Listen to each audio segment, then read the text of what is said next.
Hello, everybody. This is the lecture for section 5.3, the fundamental theorem of calculus.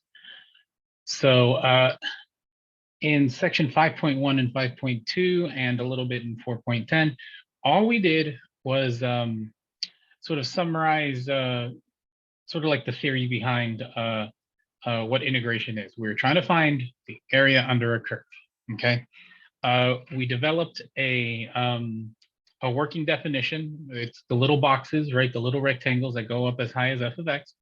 And then if you grab those little rectangles and squish them really tiny and get as many of them under the curve as possible, then basically the over and the under approximation from the little rectangles starts to go away, and we get a much closer definition, or a much closer value to whatever the area is under a specific curve, right?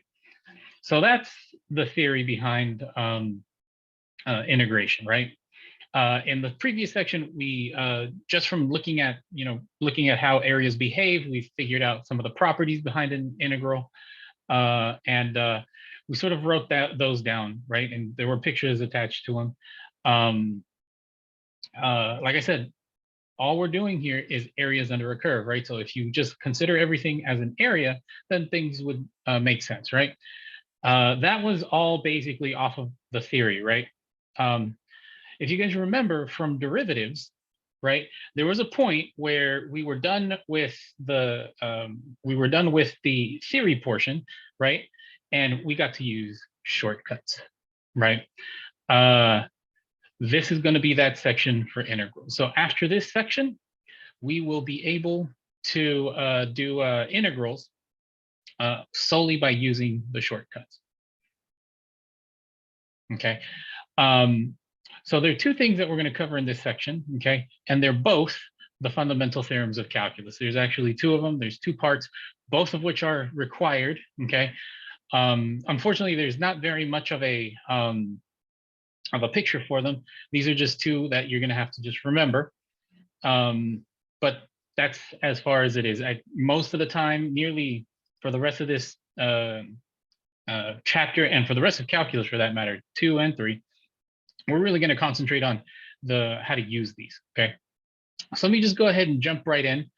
The first one is the fundamental theorem of calculus part 1, okay? So suppose you have a continuous function f over an interval ab, right? And the function f of x is defined by this thing right here, okay? Then we know that the derivative of big F, so if we want to take the derivative of big F, right, then that leaves us with just f of x, f of t, or f of x in this case, right? Okay. The next one, okay, is the fundamental theorem of calculus part 2, okay? Suppose you have, again, a continuous function, okay, over an interval ab, right? And f, big F, is any antiderivative of little f, right? Then we have this theorem right here. We have this statement right here. The integral from a to b of f of x is equal to big F of b minus big F of a. So that just basically means if you have an antiderivative of little f, right? Say big F, right? Then you just have to plug in f of b first, and then f of a second, and then subtract them, okay? So what do these two things give us, okay? The two things here, the two fundamental theorems of calculus, what they give us is basically the very first one, right, sort of explicitly states the relationship between an integral and a derivative. That is this right here, right? Basically saying that if f of x, big F of x, is equal to this, right? And we jump in here, right, and take the derivative of this, then basically what happens is that the derivatives, right, this derivative and the integral cancel away, and we get left with f of x. That's basically it. So it's explicitly stating the sort of like the inverse properties, right, between a derivative and an integral. Okay. The next theorem, right, the fundamental theorem of calculus part 2 is actually another word for this, or another name for this theorem is the evaluation theorem. This is how we are allowed to compute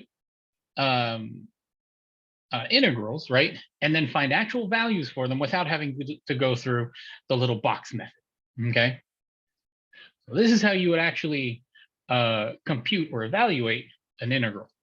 Okay, so to show you guys how this works out, I've got a couple things here. I've got an example. You guys should remember what this example is, right? Okay, we're going to find the area under this curve. Okay, on the right-hand side, you see a QR code there. If you want, right, and this is just for your benefit, this is a integral calculator. So if you give it a function and you give it the bounds a to b, this calculator will show you how to compute an integral. It'll show you the answer. So I'm going to do the integral by hand, first of all, and then I'm going to go ahead and use the calculator afterwards, okay, to just double check that we're making sure that we're doing the right thing, okay? So find the area under the function, that thing right there. So we know, I've given you guys this example before, we're looking for this area right down here, right? This is the thing we're looking for. This is the thing we are looking for, right? Okay, so this right here is the integral from 0 to 4, right, of f of x dx. So we are looking for this thing, okay? So first of all, what I'm going to do is, because I don't have very many rules, I'm going to go ahead and expand this out. Okay, so what we're going to have is this. Let me move this over a little bit so we know that this is, I'm going to put it over here, yeah? Integral from 0 to 4 of f of x dx. So what I'm going to do is I'm going to grab f of x, I'm going to expand it out, minus x minus 2 quantity squared plus 4. Okay, so I'm going to expand it out. It's going to be minus x minus 2 plus 4 minus x squared minus 4x plus 4 plus 4 minus x squared plus 4x minus 4 plus 4. So this reduces down to minus x squared plus 4x. All right, so we have an expanded version of f of x, okay? Now what I'm going to do is I'm actually going to compute, let me put a 0 there. I'm going to compute this integral just how you should in for the class, okay? So to compute this, right, it's going to be the integral from 0 to 4, right, of f of x dx, which is equal to integral from 0 to 4. We know what f of x is, right? I'm going to go ahead and do this, minus x minus 2 squared plus 4. I'm going to put brackets around it to say that's what I want the integral of, right? dx. We've reduced it to something a little nicer, integral from 0 to 4 of minus x squared plus 4. I'll put it in brackets again, dx, okay? This is the point where you guys can all use now the shortcuts. Okay, there are shortcuts that you guys can use for all of this stuff. If you go back to, I believe it's section 4.10, there's a couple of them there. Okay, so the shortcuts are these.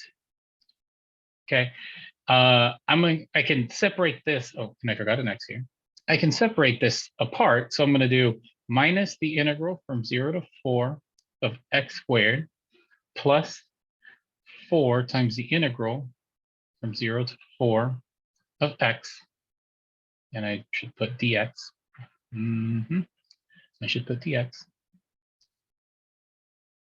plus 4, the integral from 0 to 4 of x dx. Okay. We'll scroll down a little bit, equal. So the integral of x squared is going to be x to the cubed over 3. Okay, that's one of the shortcut rules that we know now that we can use. Minus x cubed over 3, okay, plus the integral of just x is going to be x squared over 2. So it's going to be 4 x squared over 2, okay? And this is commonly written when we do an integral like this. Once we have the integral done, we have this bar that goes 0, 4, 0, 4. So then this cleans up to minus x cubed over 3, evaluated from 0 to 4, plus 4, let me write this a little nicer, 4x squared over 2, evaluated from 0 to 4. Okay. Now that we have it this way, we can go ahead and use our evaluation theorem to finally evaluate this. Okay. Let me get my calculator out. Okay. So it goes from the top one to the bottom one, right? So it's going to be, I'm going to do this right here. It's going to be minus 4 cubed over 3, right? Minus a minus 0 cubed over 3, plus 4 times 4 squared over 2, minus 4 0 squared over 2.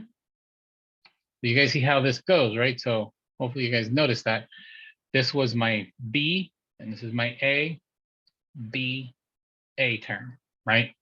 When I plugged it in from the limits of integration, okay? And now I get to compute this out, okay? Equal to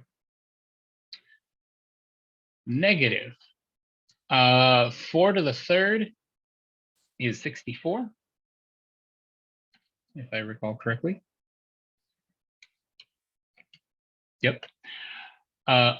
Over 3 plus 0, right? Plus, that's 4 over 3. Or sorry, 64 over 2 minus 0, because 0 squared is 0 times 4. Okay. So let me actually separate these. Done, right? So then all of this reduces down to 64 over 3 plus negative 64 over 3 plus 64 over 2. Okay.